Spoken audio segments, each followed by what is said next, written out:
멘토들 중에서 이호선 교수님 비슷한 메시지를 준다고 생각을 했어요. 이혼숙녀 캠프라고 하는 프로로 많이 알려져 있지만 부록이라고 하는 나이가 미혹함이 없다 라고 하는 나이라고 하는데 흔들림이 없는 나이인데 미친 듯이 흔들리죠, 현실적으로는. 그리고 50이라는 나이가 지천명이라는 나이여서 이제 하늘의 뜻을, 이 세상의 이치를 알게 되었다라는 나이인데, 지천명이라는 말이 문제가 지천에 깔렸다, 그래서 지천명이 아니냐라고 할 정도로 40, 50이 되어도 삶의 갈피를 좀 못 잡고 헤매는 이제 사람들이 많다 보니까 40의 기술, 50의 기술 이런 책을 통해서, 그리고 유튜브 영상을 통해서 메시지를 주고 있는데, 특히 이제 40, 특히 40대에게 주로 주는 메시지 중에 인생이 잘 풀리는 사람들이 가진 특징이 있어요. 두 가지를 얘기하거든요. 그 두 가지 중에 한 가지가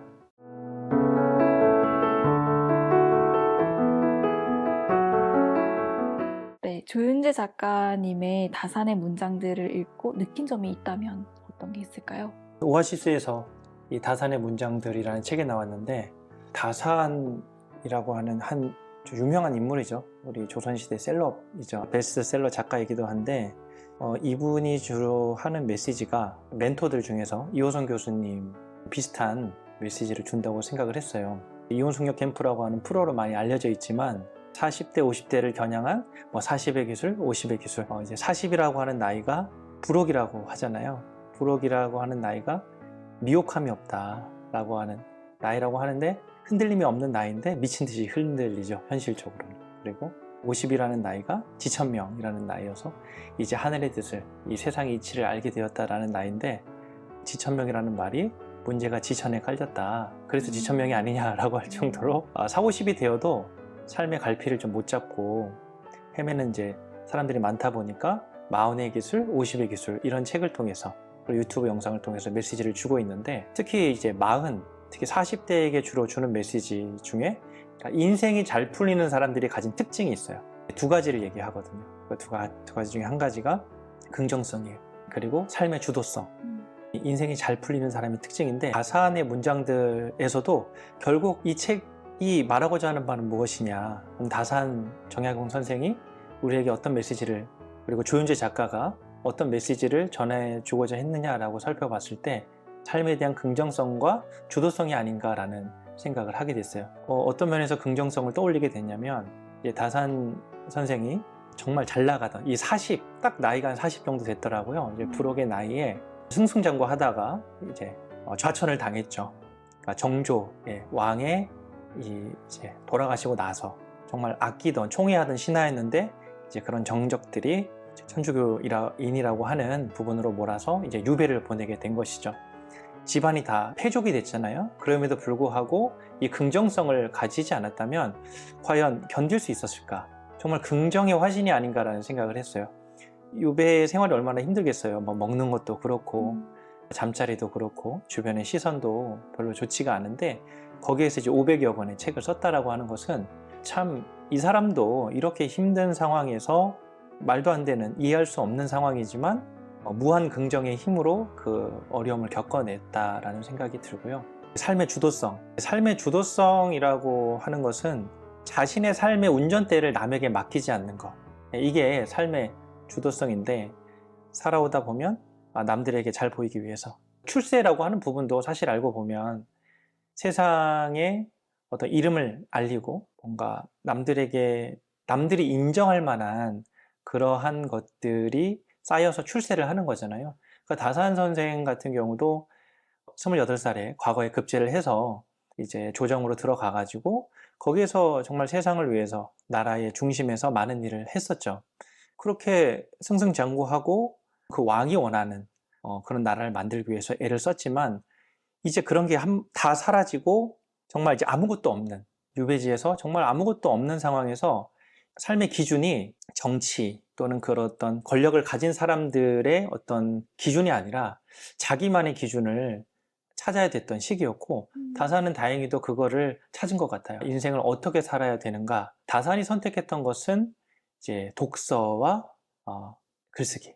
독서와 글쓰기를 통해서 이제 자신의 삶의 기준을 찾은 것 같아요. 그 삶의 기준이라고 하는 게 독서를 통해서 많은 성현들, 공자, 맹자, 주자 이런 훌륭한 분들의 가르침을 먼저 습득을 했죠. 습득을 하면서 또 이제 글을 쓰는 거예요. 글을 이렇게 쓰다 보면 자신의 생각이 들어가게 되는 것이죠.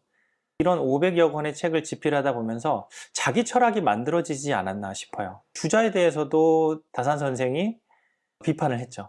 이거는 좀 바람직하지 않다. 근데 그 당시에는 주자의 가르침에 내가 정면으로 맞선다, 틀렸다라고 하는 것은 자칫 잘못하면 멸족을 당할 수도 있는 굉장한 목숨을 내놓고. 네네, 그렇죠.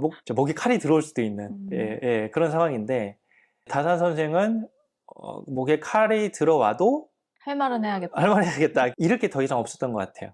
정말 이제 가진 자의 여유가 아니라 아무것도 없는 사람의 여유이지 않나. 어차피 더 떨어질 데가 없잖아요. 아마 다산 선생이 궁궐 안에 있었으면 가능했을까 싶기는 해요. 예, 아무리 다산 선생이라 하더라도 주변 사람들의 눈치를 보지 않았을 수는 없고, 게다가 이제 정조라고 하는 자신의 백그라운드도 사라졌기 때문에 과연 그 상황에서 자기 소리를 얼마나 낼 수 있었을까? 이거는 보이지 않는 존재인 주자라고 하는 엄청난 스승, 그 권위에 도전하는 것이고, 또 그 스승을 따르는 다른 제자들, 유학자들이잖아요.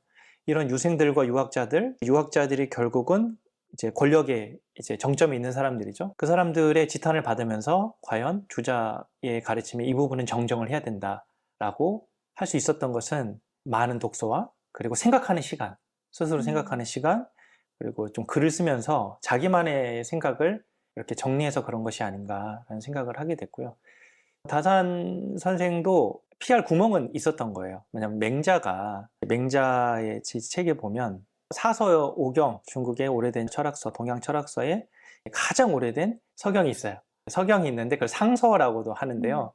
공자가 이제 집대성을 했죠. 그 전부터 있었던 은나라, 주나라 그 시대의 어떤 역사서라고 볼 수 있는데, 거기에 보면은 이제 맹자가 나라의 무왕의 어떤 전쟁에서 엄청난 피를 흘릴 만큼 잔인한 어떤 전쟁이 있었다라고 하는 서경의 내용을 보고, 이거는 너무 좀 과장된 것이다. 그러면서 맹자가 그 서경의 그 부분, 이것은 좀 정정할 필요가 있다라고 그렇게 한 부분이 있어요. 무왕이 사실은 그렇게 폭군이 아니었거든요. 좀 인간적인 사람이었는데, 이 사람의 그 성품을 미루어 봤을 때 그렇게 잔인하게 사람들을 도륙했을 리는 없다, 그렇게 추정을 한 것이죠. 맹자가 그런 어떤 용감한 모습을 보였던 것에 다산 선생도 좀 영향을 받은 것 같아요. 주자의 가르침 중에 이게 다 맞는 것은 아니다라고 할 수 있었던 것 같아요. 그런 부분에서 이 자기 철학이 생기는 것 같은데, 그러면 누구나 이렇게 그건 아닌 것 같아요 라고 하는 게 자기 철학이 있는 사람이라면 다 이렇게 틀렸다고 할 만한 자격이 되느냐? 또 그건 아닌 것 같아요. 사람들마다 철학이 있잖아요. 편집자님도 삶에 철학이 있지 않습니까? 인생을 이렇게 살아야 되고, 네. 책을 이렇게 편집하는 입장에서 보면 거기에 또 창조성이 들어가잖아요. 어떤 나름대로 책은 이래야 돼, 대중의 입맛에도 맞아야 돼, 대중 독자도 고려하고 저자와 이거 사이에서 어떤 기준점이 있잖아요. 그런 기준점은 개똥철학이 아닌 거죠. 전문성과 노하우가 주관이 있는 거잖아요. 물론 처음에 편집자 초기에는 주관이 있으면 좀 안 되죠. 배워야 되니까. 편집자님은 어쨌는지는 잘 모르겠지만 너무 그게 있으면 그럼 네가 편집장하고 네가 대표해라, 이렇게 되잖아요. 그러니까 배우는 시기가 어느 정도 지나면 자기만의 철학과 주관을 가지고 이렇게 만들어 나가야 되는 시점이 생기는데, 편집자님 이제 팀장이시니까 가능하신 거. 삶의 기준이 이제 있는 사람과 없는 사람 있는데, 개똥 철학은 그냥 술에 술 탄 듯 물에 물 탄 듯, 이럴 때는 이렇게 저럴 때는 저렇게, 그냥 자신의 이익을 위해서 이제 쉽게 변할 수 있는, 그건 기준이라고 할 수가 없는 것이죠. 자기 철학이 있으려면 다산 선생처럼 고생도 좀 해보고, 삶에 이렇게 롤러코스터도 좀 타보고, 내가 이렇게 올라가 봤는데 높은 산 정상에서의 뷰는 이렇다. 근데 또 맨 바닥에 떨어졌어요. 떨어져 보니까 이 세상은 이렇다. 그러면서 이 하늘과 땅을, 그 격차를 좀 경험해 봤을 때 비로소 자기만의 철학이 생기지 않았나 싶습니다. 다산의 문장들을 보면서 느끼게 된 점은 크게 이제 두 가지, 나아가서는 세 가지예요. 첫 번째는 삶의 긍정성, 두 번째는 자기의 주도성, 세 번째는 이제 독서와 글쓰기인데요. 이 삶의 주도성과 긍정성을 만들기 위해서는 독서와 글쓰기가 반드시 필요하다라고 생각을 합니다. 우리가 뭐 긍정적으로 살고 싶죠. 그리고 내 삶을 내가 운전하면서 살고 싶은데 어떻게 그냥 마음만 그래 긍정적으로 살면 돼 예스 뭐 이렇게 하면 되는 게 아니거든요. 영상을 볼 수도 있고 영상보다 더 좋은 게 독서, 그리고 독서보다 더 좋은 게 글쓰기라고 생각을 해요. 왜냐하면 영상은 봐도 사라지는 게 대부분이고 20, 30%밖에 남지 않는다 그래요. 근데 책은 그래도 절반 이상은 남는 것 같아요. 글쓰기는 7, 80%? 내가 어떤 주제로 글을 쓴다라고 했을 때 독서는 인풋이 되는 거잖아요. 영상도 인풋이 되고 독서도 인풋이 되는 건데 인풋이 되는 방식이 영상은 이게 오래 머물지 않는 것 같아요. 그냥 금방금방 지나가요. 화면과 이런 장면 전환이. 근데 책은 일단 느리고 맞아. 읽으면서 내가 생각을 하게 되고 그러니까 이 인풋이 잘 된다는 거. 그럼 글쓰기는 뭐냐면 아웃풋이잖아요. 그러니까 이 아웃풋이 될 때 인풋에 대한 결핍을 느낀다는 거예요. 아, 아웃풋이 안 나와. 뭘 글이 안 써야 써져. 돼? 네, 그렇잖아요. 우리 일기만 써도 그래요. 일기만 쓰려고 해도 쓸 게 없네. 예, 오늘 하루 산 게 뭐 정신 차리고 산 게 없는 거예요. 그냥 막 산 거죠. 정신없이 바쁘게 산 거죠. 아, 그러면은 내가 인생을 어떻게 살아야 되는가? 그러면서 인풋에 대한 고민을 하는 거예요.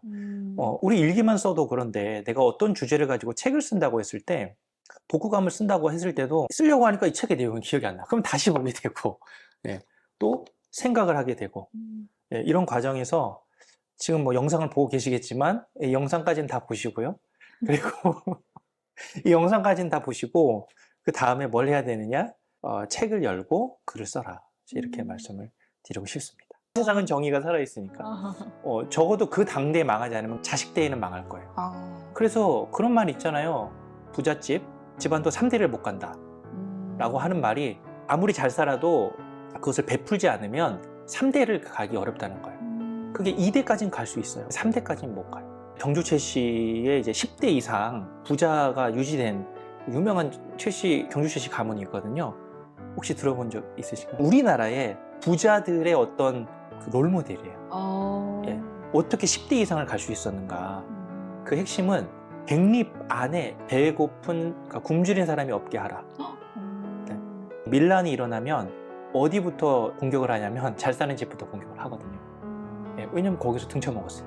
밀란이 일어나도 그 사람들이 그 집은 지키러 갔다는 거예요. 덕을 입었기 때문에. 뭐 그런 사례들도 있고. 이게 당대에는 드러나지 않지만 당대에 드러나는 경우도 많죠. 그렇지 않는 경우도 많잖아요. 저 사람은 진짜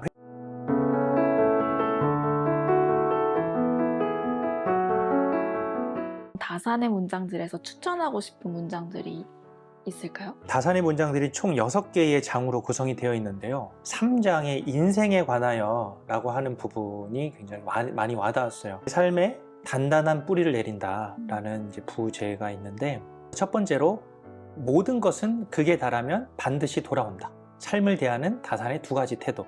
이 부분이 주역에 대한 얘기예요.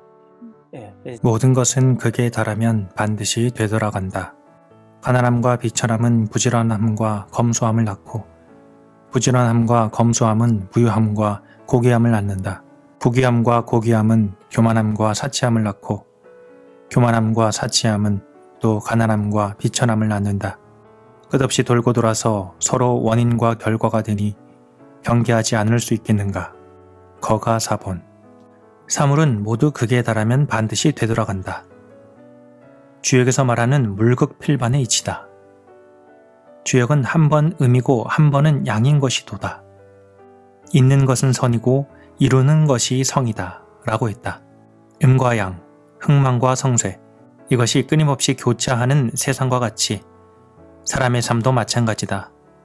부와 가난, 존귀와 비천함은 어느 한 사람에게만 영원히 머무르지 않는다. 그 변화의 바탕이 되는 것은 각 사람이 삶을 대하는 자세다. 부지런함과 검소함은 부와 존귀함으로, 교만과 사치는 가난과 비천함으로 가는 길의 이정표다. 이러한 가르침은 다산이 독서와 학문을 삶의 근본으로 삼게 했고 근면함과 검소함을 몸소 실천하게 했다. 자신의 신조이자 자식들에게 가르쳐준 가훈이었으며 스스로 실천함으로써 모범이 되어 보였다. 삶을 대하는 다산의 2가지 태도. 주역사전은 내가 하늘의 도움을 얻어서 쓴 글이니 절대로 사람의 힘으로 통하거나 지혜로운 생각만으로 도달할 수 있는 것이 아니다. 능히 이 책에 깊이 마음을 두고 그 오묘한 뜻을 다하는 자가 있다면 바로 자손이나 벗일 것이니 천년에 한 번 만난다 해도 애지중지함이 마땅히 보통 정리의 배가 될 것이다. 두 아들에게 보여주는 가계. 하늘의 도움을 얻어 쓴 책이다 라는 말에서 다산이 삶을 대하는 두 가지 태도를 엿볼 수 있다. 한 가지는 겸손이다. 스스로 부족하기에 하늘의 도움을 얻어서야 겨우 완성할 수 있었다는 말이다. 또 한 가지는 자부심이다. 하늘의 도움으로 완성될 정도로 오묘한 가치가 있는 책이라는 확신이다. 사람으로서 할 수 있는 바를 다 한 후에는 하늘의 뜻을 기다려야 한다. 수인사 대천명이라는 삼국지의 구절이 떠오른다. 다산은 자신의 한계를 인정하고 겸손을 보이면서도 최선을 다하고 하늘에 맡긴 후 결과를 얻는 데에 대한 자부심이 있었다. 이율배반적이기는 하지만 그러므로 이 글은 이렇게 해석할 수 있다. 자신의 소명을 달성하기 위해 온 힘을 다해 노력하는 사람은 반드시 하늘이 도와 위대한 걸작을 만들 수 있다. 주역이라고 하는 경전을 좋아하기도 하고 다산도 주역을 굉장히 중요하게 생각했거든요. 동양 철학의 천재들은 많은 천재들이 주역을 좋아했어요. 주역이 어떤 책인가요? 주역은 주나라의 역경이라는 건데요. 중국의 삼황오제라고 하는 우리나라의 당군 할아버지, 치우천왕, 환웅, 환인시대가 있듯이 중국에는 삼황오제라고 하는 신농씨, 복희씨 분들이 이제 신화상의 인물이에요. 복희씨 가장 오래된 중국 신화의 가장 오래된 존재인 복희씨가 괴, 이 8괴를 만들었다 그래요. 태극기에도 보면 4괴가 있잖아요. 건곤감리. 네. 그게 이제 8괴에서 중요한 거 4개만 이제 줄인 거거든요. 그걸 복희씨라고 하는 중국의 그 존재가 만들었고, 그거를 주나라에 정리를 했어요. 그래서 주역이 된 거예요. 근데 이거를 역경이라고도 하고 주역이라고도 하는데, 이제 공자가 이거를 또 정리를 했어요. 그걸 12기라고 그래요.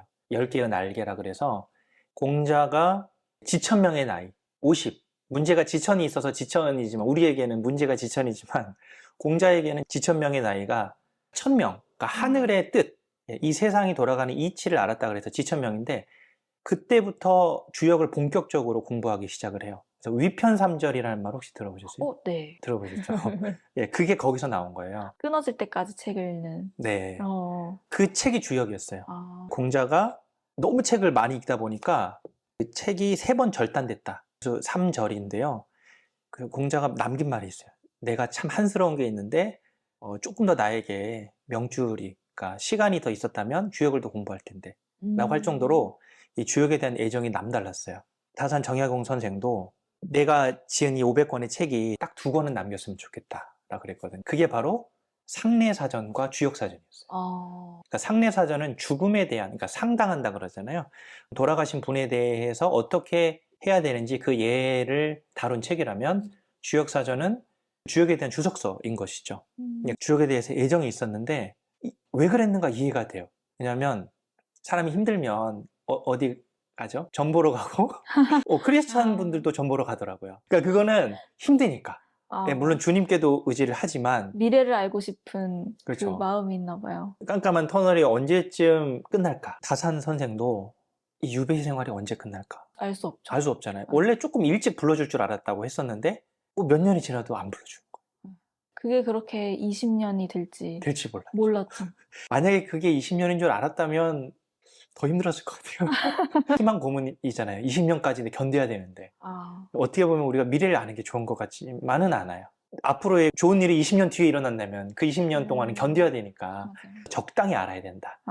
적당히 알아야 되는데, 다산 선생은 이 주역을 통해서 추측컨대 자신의 삶이 이렇게 곤궁하고 내가 어쩌다가 이런 지경에 이르렀나를 알고 싶어서 주역을 공부하지 않았나라는 생각이 들어요.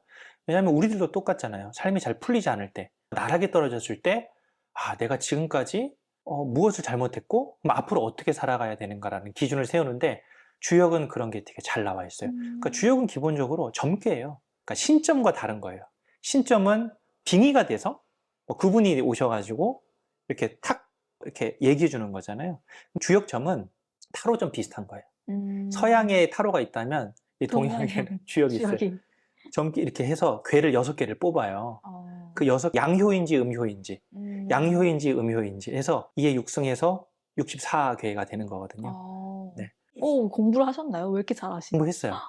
네네네. 저도 힘들었거든요. 삶이 힘들 때 인생을 어떻게 살아가야 되나, 내가 전생에 무슨 죄를 졌길래 그거에 대한 해법을 찾고 싶었어요. 오늘은 좀 뭔가 힘든데, 요즘 힘든데 그러면 점괘도 또 뽑아보고 거기서 하나의 솔루션을 찾기도 하죠. 주역의 핵심은 이거예요. 경거망동하지 말아라. 좋을 때도 점괘가 좋게 나와도 좋은 걸로 끝나지 않아요. 좋지만 이 부분을 조심하라. 이런 게 있고, 안 좋은 괴가 나와도 안 좋은 것에 끝이 아니에요. 안 좋기 때문에 더 공부하라. 학문을 닦고 그러면 기회가 열릴 것이다. 이게 전체적인 메커니즘이거든요.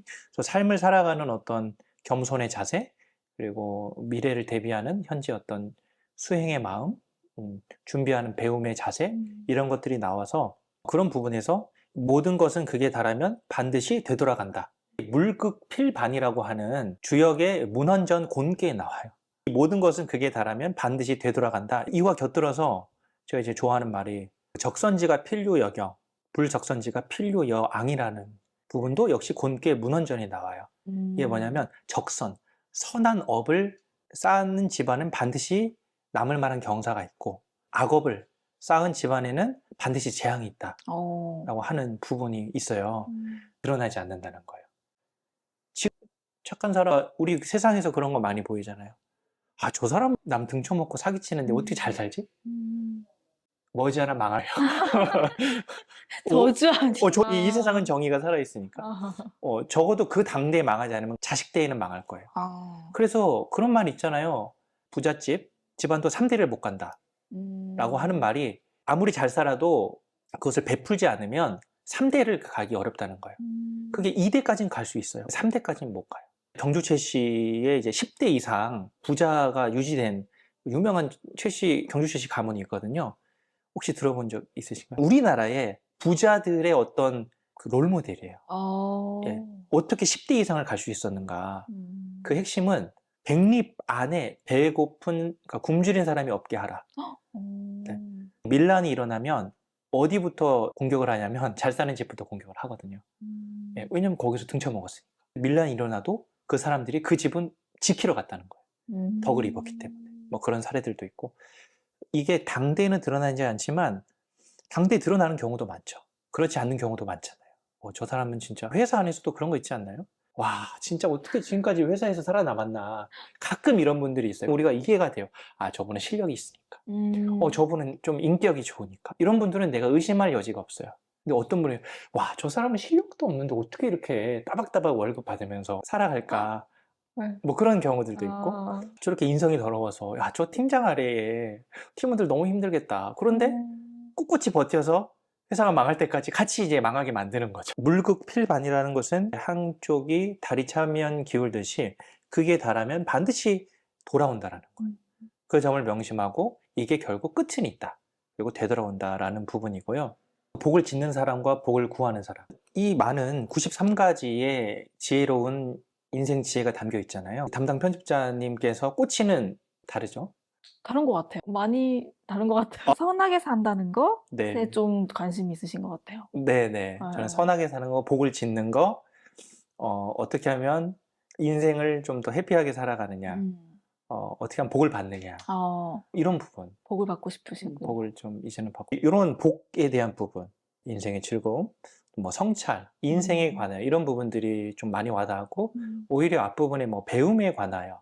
배움도 물론 관심은 있지만 배움과 고난이라는 주제보다는 인생의 솔루션, 뭐 성찰 이런 부분들이 좀 더 저한테는 와닿았던 것 같고, 복을 짓는 사람과 복을 구하는 사람에 대한 이야기가 나오는데, 우리가 이거는 저희 종교에도 똑같은 것 같아요. 절에 가서 교회를 가면 정말 단골 메뉴가 그런 거잖아요. 수능이 얼마 안 남았는데 우리 아들, 우리 딸 시험에 붙게 해주세요. 이 기복이라고 그러죠. 뭔가 복을 구하는 그런 기도를 많이 하잖아요. 물론 이거 되게 좋은 방법이에요. 내가 의지할 데가 없어서 보이지 않는 신에게 의지를 하는 거잖아요. 얼마나 힘들면 그렇겠습니까?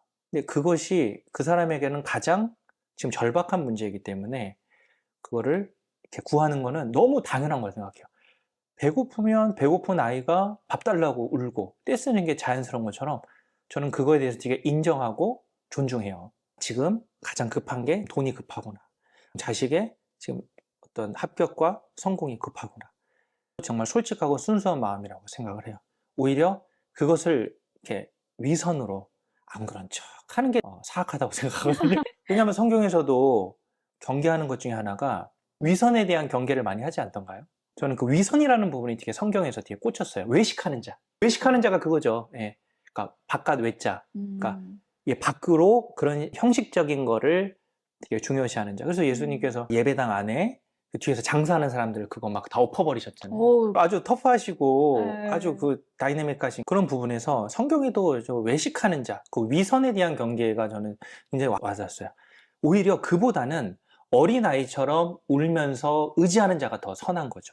그건 기복이어도 저는 괜찮다고 생각해요. 그러니까 위선이 가장 나쁜 것이고 외식하는 게 제일 나쁜 것이고 그 다음에 솔직하게 기복하는 거, 내가 원하는 걸 구하는 거, 이게 좋고 그 다음의 단계, 그것은 복을 짓는 거라고 생각을 해요. 내가 복을 구하는 게 아니라 복을 짓는 거. 복을 짓는 단계까지 가려면 사실 신뢰가 많이 필요한 것 같아요. 어떤 신뢰느냐, 내가 복을 구했고 내가 간절히 원하니까 채워지더라, 이게 이제 있어야 되고, 그 다음에 이것만으로는 행복하지 않더라 라고 하는 것까지, 내가 채우기만 해서는 정말 이 인생의 행복이랄까요? 만족이 다 되지 않더라. 이제 그 단계가 좀 지나야, 그러면 어떻게 해야 더 행복할 수 있느냐? 베풀고 나누고 내가 가진 것을 그냥 채우기만 하지 않고 비웠을 때, 그때 더 행복하다. 이게 바로 복을 짓는 거라고 생각을 하고, 복이 나중엔 더 크게 돌아오기 때문에 복을 짓는 것이죠. 복을 짓는 사람과 복을 구하는 사람. 사람은 자손을 위하여 복을 지어야 하지만 자손을 위하여 복을 구해서는 안 된다. 집안의 규범을 세우고 검소함과 소박함을 숭상하고 농사와 독서를 권하고 남에게 음덕을 쌓는다. 이는 복을 짓는 일이다. 농토나 가옥을 불리고 혼사로 세력을 늘리며 세금을 덜 내려고 술을 부리고 공명을 돈으로 산다. 이는 복을 구하는 일이다. 복을 짓는 사람은 단박하되 오래가고 복을 구하는 사람은 풍요롭되 오래가지 못한다. 사람은 집안을 위하여 재물을 사용해야 하지만 집안을 위한답시고 재물을 축내서는 안 된다. 일가 친척을 도와주고 좋은 소송을 널리 구하며 흉년에 어려움을 겪는 사람을 구해주고 의로운 사업을 돕는다. 이는 재물을 제대로 쓰는 일이다. 집과 정원을 화려하게 꾸미고 가수와 무희를 부르며 사치스러운 연회를 열고 보석과 장신구를 사모은다. 이는 재물을 축내는 것이다. 재물을 제대로 쓰는 사람은 재물을 덜어내되 더 채워지고 재물을 축내는 사람은 재물이 가득 찬 듯하지만 끝내는 쪼그라든다. 거가사본. 복과 재물에 관한 다산의 통찰이다. 검소하고 부지런하게 사는 사람은 그 삶 자체가 정의롭고 올바르다. 태만하고 낭비하는 사람은 그 삶이 부도덕하다. 부모가 바르게 산다면 자녀도 그 삶을 배워 바른 삶을 살아갈 수 있다. 이런 가문은 당연히 오래간다.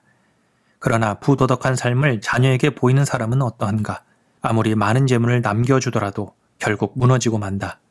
당장은 많은 재물을 가진 듯하고 자녀에게도 많은 재물을 물려주는 듯 보이지만 올바른 삶의 근본이 없기에 그 부는 곧 탕진되고 가문도 무너져 내릴 수밖에 없다. 자손을 위해 복을 짓는 것과 자손을 위해 복을 구하는 것이 다름을 다산은 알려주고 있다. 복을 짓는 사람과 구하는 사람, 재물을 제대로 쓰는 사람과 재물을 축내는 사람은 분명히 다르다. 결심만 계속하는 사람들. 그렇죠. 결심 중독. 결심 결심 중독자들. 중독. 우리 편집자님은 어떤 결심 중독 있으신가요? 저는 항상 다이어트를 해야겠다. 되게 보편적인 거네요. 네. 대부분의 99%의 여성이 갖고 있는 결심. 그렇죠. 네. 이번엔 운동을 열심히 해야겠다 네. 하고 결제만 하죠. 그러고 나가질 않아요. 맞아, 저도 그렇습니다. 저도 이제 매일 러닝을 뛰어야지. 일주일에 한 번 뛰고. 저 같은 사람에게 지금 이런 뼈 때리는 조언이 필요한 거예요. 이렇게 그러니까 결심을 계속 한다는 건 뭐냐면 아직 정신 못 차린 거거든요. 네. 그러니까 더 좀 고생을 해봐야 되는 것 같아요. 아침에 예를 들어 늘 지각하는 회사원이 있다면 이 회사원은 아침에 눈이 저절로 안 떠지는 거거든요. 그게 이해가 되나요? 아침에 저절로 눈이 안 떠지는 거. 저절로 눈이 안 떠지던데요. 너무 피곤해. 맞아요. 알람이 의지하고 살죠. 우리 현대인들의 아주 보편적인, 아주 일반적인 모습을 하고 계신데 오늘 아침에 알람으로 깼어요. 예, 알람도 안 맞추는 사람도 있고 알람에 못 일어나는 사람들도 있잖아요. 그러면서 늘 지각을 밥 먹듯이 해요. 습관이죠. 네, 이 사람은 아직 경각심을 가지지 못한 거예요. 절실하지 않은 거죠. 절실하지 않은 거죠. 이렇게 살아도 뭐 회사에서 날 자르지 않네? 뭐 월급 따박따박 주고 이렇게 살면 이 사람에게 발전이 없고 주변에 점점 사람들이 신뢰를 잃어가는 것이죠. 성공한 사람들이 가장 지키는 것 중에 첫 번째가 시간 약속이잖아요. 그래서 시간 약속 어기는 사람과는 절대 거래하면 안 돼요.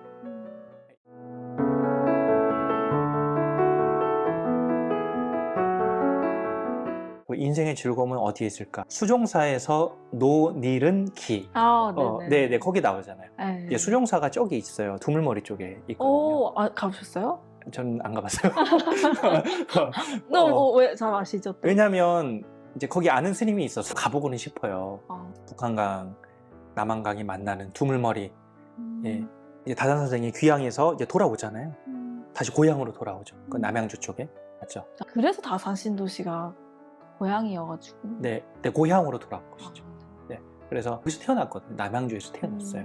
거기서 태어났고 강진으로 유배를 갔다가 다시 돌아오는데 친구들도 만나고, 네, 정말 인생의 즐거움은 무엇인가라고 했을 때 친구, 그리고 고향으로 돌아와서 고향이 가진, 고향에서만 느낄 수 있는 어떤 정성, 이런 것이지 않나 싶습니다. 그러면 다산의 문장들은 어떤 사람들에게 필요한 책일까요? 다산의 문장들은 좀 뼈 때리는 조언이 필요한 사람들. 네, 그러니까 인생을 조금 이렇게 살면 될 것 같지 않아. 그 결심만 하는 사람들 있잖아요. 네, 예, 이제 결심만 계속하는 사람들. 그렇죠, 결심 중독. 결심 결심 중독자들. 중독. 우리 편집자님은 어떤 결심 중독 있으신가요? 저는 항상 다이어트를 해야겠다. 되게 보편적인 거네요. 네. 대부분의 99%의 여성이 갖고 있는 결심. 그렇죠. 네. 이번엔 운동을 열심히 해야겠다 네. 하고 결제만 하죠. 그러고 나가질 않아요. 맞아, 저도 그렇습니다. 저도 이제 매일 러닝을 뛰어야지. 일주일에 한 번 뛰고. 저 같은 사람에게 지금 이런 뼈 때리는 조언이 필요한 거예요. 이렇게 그러니까 결심을 계속 한다는 건 뭐냐면 아직 정신 못 차린 거거든요. 네. 그러니까 더 좀 고생을 해봐야 되는 것 같아요. 아침에 예를 들어 늘 지각하는 회사원이 있다면 이 회사원은 아침에 눈이 저절로 안 떠지는 거거든요. 그게 이해가 되나요? 아침에 저절로 눈이 안 떠지는 거. 저절로 눈이 안 떠지던데요. 너무 피곤해. 맞아요. 알람이 의지하고 살죠. 우리 현대인들의 아주 보편적인, 아주 일반적인 모습을 하고 계신데 오늘 아침에 알람으로 깼어요. 예, 알람도 안 맞추는 사람도 있고 알람에 못 일어나는 사람들도 있잖아요. 그러면서 늘 지각을 밥 먹듯이 해요. 습관이죠. 네, 이 사람은 아직 경각심을 가지지 못한 거예요. 절실하지 않은 거죠. 절실하지 않은 거죠. 이렇게 살아도 뭐 회사에서 날 자르지 않네? 뭐 월급 따박따박 주고. 이렇게 살면 이 사람에게 발전이 없고 주변에 점점 사람들이 신뢰를 잃어가는 것이죠. 성공한 사람들이 가장 지키는 것 중에 첫 번째가 시간 약속이잖아요. 그래서 시간 약속 어기는 사람과는 절대 거래하면 안 돼요. 이거는 성공한 사람들, CEO들의 거의 철칙인데요. 그런 것처럼 내가 만약에 요즘 시간을 늦고 있다, 이렇게 하면은 나는 성공해서 멀어지고 있구나. 그러니까 절실하지 않은 거거든요. 그러니까 절실하다면 결심이 무슨 소용이에요. 그냥 곡기를 끊어야죠. 되게 극단적이죠. 극단적으로. 그러니까 그만큼 절실해야 되거든요. 왜냐면 다산 선생은 절실할 수밖에 없는 환경에 처해진 거예요. 물론 이것을 자신이 선택한 건 아니지만 그 환경에 처해봤기 때문에 이건 선택이 아니라 과골삼천이라는 말이 있잖아요. 그러니까 복숭아뼈가 3번 뚫릴 정도로 계속 앉아서 책 읽고 글 쓰고. 그러니까 공자에게 위편삼절이 있다면 다산 선생에게는 과골삼천이 있다. 그러니까 글을 읽고 쓰지 않았으면 살 수 없는, 그러니까 그렇게 고백하시잖아요. 마음 다스리는 뭐 명상이나 그런 좌선 이런 마음 수행보다 독서와 글쓰기가 자신을 마음 다스리는데 더 탁월했다라고 하죠. 그러니까 그렇게 하지 않았으면 이 감당이 안 됐을 거예요. 그런 상황에 결심만 하는 사람들에게 편집자님 말고요. 저에게 하는 말입니다. 결실만 하는 사람들에게 정말 다산의 삶을 한번 보아라. 예, 절박하지 않은 것이다. 아직 덜 고생해서 봐서 그런 것이기 때문에 지금 뭐 그렇잖아요. 나는 이제 스트레스야. 요즘 뭐 살쪄서 막 물만 먹어도 살쪄. 뭐 이렇게 스트레스야. 스트레스를 더 받아야 돼요. 예, 예. 스트레스가 그 정도의 스트레스로는 내 삶이 바뀌지 않는 거예요. 스트레스를 받을 만한 삶을 살고 있는 거예요. 그 정도의 스트레스는 나를 건강하게 하는 것이죠. 나의 삶을 바꿀 만한 어떤 바닥으로 더 한번 쳐야 그래야 어떤 정말 삶에서 우러나오는 결심을 하게 된다. 예, 그런 생각이 듭니다. 네. 4장, 성찰에 관하여라고 하는 부분, 여기에 나오는데요. 마음을 살피고 깨달음을 쌓아 나를 성장시킨다. 두고두고 부끄러운 일을 아닌가라고 하는 부분에서 이 자식들에게 그런 훈계를 해요. 어떤 훈계를 하냐면, 자식이 집안이 패족이 됐기 때문에 참 먹고 사는 것도 힘들고 정말 명망이 있는 가문이었는데 한 번에 이제 완전 망하게 되잖아요. 근데 이제 자식이 편지로 지금 정치권에 있는 관료들에게 사바사바라고 해야 될까요? 좀 앞으로 잘 해야겠으니까 좀 이렇게 등용해서 좀 써주십시오. 좀 비벼보려고 하는데 어떻겠습니까? 라고 해요. 그걸 모르고 그런 편지를 보냈을까 싶긴 해요. 자기 아버지가 어떤지를 알고 그래서 엄청 이제 훈계를 엄청 이제 호되게 당하죠. 뼈 때리는 조언을 듣게 되는 것이죠. 인간에게 4가지 등급이 있는데 옳은 일을 하고 그만한 대우를 받는 거. 이게 이제 1등급. 근데 이제 2등급은 옳은 일을 하고 정당한 대우를 받지 못하는 거. 그리고 3등급은 올바르지 않은 일을 하고 정당한 대우를 받는 거. 그러니까 좋은 대우를 받는 거. 마지막 등급은 옳지 않은 일을 행하고 형편없는 대우를 받는 것이라고 하는데 지금 네가 하는 일은 4번째, 4등급, 마지막 등급에 해당하는데 이걸 왜 하려고 하느냐라고 하거든요. 근데 자식은 3등급 정도로 생각한 것 같아요. 옳지 않은 건 알아. 옳지 않은 걸 알고 좋은 대우를 받으려고. 네. 옳은 일이라고 했으면 굳이 물어볼 필요가 없죠. 그냥 하는 건데 옳지 않지만 어쩔 수 없이 지금 너무 사는 게 힘드니까 이렇게 얘기를 한 건데 이제 아버지는 그건 4등급이다. 최하등급이다라고 얘기를 하는 거예요. 지금 그렇게 낮추고 그들에게 해봤자 그들은 너를 써주는 척 하거나 너를 그냥 이용만 할 것이다 라는 겁니다. 그래서 이렇게 삶에서 어떤 마음가짐을 가지고 살아야 하는가 라는 부분을 명확하게 얘기해 주는 부분에서 좀 감명이 깊었습니다. 독자들에게 전하고 싶은 메시지가 있을까요? 다산이 강조했던 그 선행을 쌓아라 라는 건데요. 자식들에게도 어떤 재물을 숨기는 방법이라고 해서 알려줘요. 이 책의 가장 마지막 페이지더라고요. 왜 마지막에 두시는 이유가 있으세요? 특별한 이유는 없고요. 저는 다 좋았어요. 다 좋았고 네, 네. 93개 문장이 다 좋았다. 93번째 메시지를 보면요. 재물을 숨기는 방법. 그래서 뭐지? 재테크의 비법이 다산의 재테크 비법. 자산의 재테크. 다음번 책은 다산의 재테크. 재테크는 정말 놀라워요. 왜냐면 재물을 숨기는 방법이 베푸는 거라 그랬어요. 그러니까 그게 바로 줌으로써 거기에 저장하는, 저축하는 개념이죠. 이게 적선이라는 의미와 같아요. 주역에 나오는 적선지가 필요여경. 그러니까 선을 쌓는 지만은 반드시 남는 경사가 있다. 자기의 어떤 곳간에 쌓는 것이 아니라 베품으로써 쌓는. 그게 이제 성경에도 나오잖아요. 제가 왜 성경 얘기를 많이 하냐면 이분이 천주교 교인이었기 때문에 네네. 그 비유가 가장 적당하지 않나 싶기는 해요. 하늘나라의 재물을 쌓아라라고 하잖아요. 물론 계좌에서 별로 돈이 없긴 하지만 계좌에 쌓는 것만큼이나 보이지 않는 저 세상에 쌓는 게 얼마나 중요한가. 근데 이게 참 재밌는 게 불교에도 예수제라고 있어요. 신기하지 않나요? 그 예수님이 아니고요. 죽고 난 후에 저 세상에 살 것에 대해서 미리 기도하고 미리 준비하는 거예요. 예, 그러니까 참 종교 간에 메시지가 통하는 게 참 많다라는 생각을 하게 되는데요. 천주교에서도 그렇고 동양 고전에서도 그렇고 불교에서도 그렇고 내가 결국 남는 장사가 무엇이냐라고 했을 때 내 인마이 포켓하는 것도 물론 중요하지만 더 나아가서는 남에게 베품을 통해서 지금 당대에 돌아올 수도 있고 지금 당대에 돌아오지 않더라도 저 나라에 쌓을 수 있는 이런 부분이 굉장히 중요하다고 생각이 들고요. 이 책을 읽게 되실 독자분들, 이제 다산의 문장들, 다산의 문장들이라고 하는 이 책을 통해서 무엇을 얻을 수 있느냐. 마지막 메시지인 것 같아요. 결국 선하게 살게 된다. 선하게 살게 되는 거에 단계가 있어요. 처음부터 선하게 사는 거는 위선인 것 같아요. 그래서 위선의 단계가 있어요. 결국 위선을 하는 이유는 자신에게 이득이 되기 때문이라고 생각을 해요. 내가 착한 사람, 나는 당신에게 정말 필요한 사람입니다. 자꾸 어필을 하는 거예요. 그러면 나에게 뭔가 이익이 되시죠. 근데 이런 것도 정말 한 끗 차이기는 한데, 내가 하는 이 행위가 위선이라는 걸 알았다면 위선을 버리고 그다음에 이제 솔직해지는 단계. 솔직하게 나는 내가 잘 살기를 원한다. 인정하는 거예요. 열심히 내가 생산성 있는 활동을 하는 거죠. 내 직업, 내 직업에 맞는, 내 역할에 맞는 일을 하고. 그 수학과 국어를 잘해야 된다 그러잖아요. 아시죠? 국어를 알아야 주제를 알고, 수학을 알아야 분수를 안다. 예. 국어를 알아야 주제를 알고, 수학을 알아야 분수를 안다. 그러니까 자신이 지금 뭘 해야 되는지, 자신의 처지에서 뭘 해야 되는지를 알고 그것을 행하다 보면 나중에 이제 선을 행할 수 있는 여유가 생기는 거예요.